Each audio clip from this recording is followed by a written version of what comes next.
from Free Speech TV, Just Solutions. Mark, it's great to have you with us. Thank you so much for being our guest on Just Solutions. Sure, it's great to be here.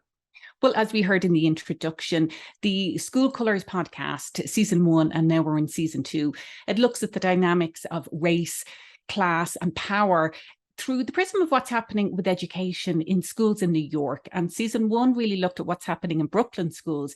Season 2 takes us to Queens. And we're going to talk about what's played out in both of those areas in New York. But first of all, I think many viewers and listeners would be surprised to hear about the reality of school segregation in the state of New York. And I think many people think of those type of terms when it comes to maybe southern states and not a state like New York. But in fact, a report in 2021 from the Civil Rights Project found that New York schools were the most racially segregated in the country. And this followed on from many years of New York leading the country in terms of racial segregation. So take us through the issue that you were trying to examine, one of the issues in the podcast. How segregated and what does segregation look like in public schools in Brooklyn and New York?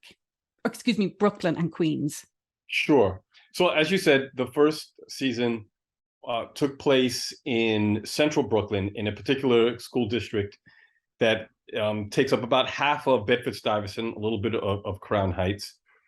And those are historically, I guess you could say, historically segregated neighborhoods. And what we did back then is we traced the history of that segregation. But ironically, in central Brooklyn, you have we're in a moment where it's becoming heavily gentrified.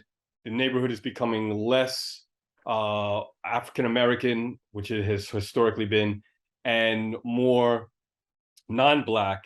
And so in that season, we looked at not only the segregation, but the tensions around sort of the reintegration, if you will, of the schools there with white folks living in the area and getting to a point where they're starting to send their children to public schools in the area. What we looked at in this season is what might seem on the surface to be a contradiction. The idea of a school district in Queens, District 28 in particular, that happens to be very diverse. That is, if you look at the demographics there, in the school district in particular, you have large amounts of Black, white, Latinx, and Asian folks, at least as the census defines those racial groups.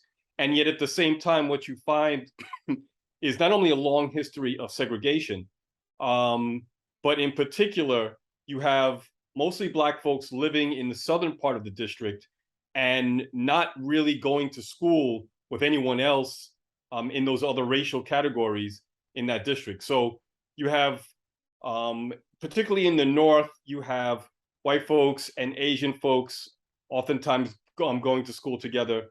As you go further south from the north, you find there's a Latinx population, and they're also sort of intermingling with different folks, Black as well as white and Asian.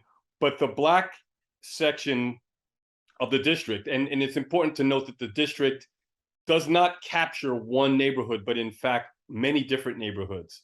For anyone who knows New York, it goes all the way from Forest Hills and Rego Park in the north, all the way down to South Jamaica in the south, through Richmond Hill, and at least 4 or 5 other neighborhoods. And so what we looked at was, how can this exist? How can this area both be segregated and be diverse at the same time? And that was the exciting part of this exploration, is looking at that contradiction.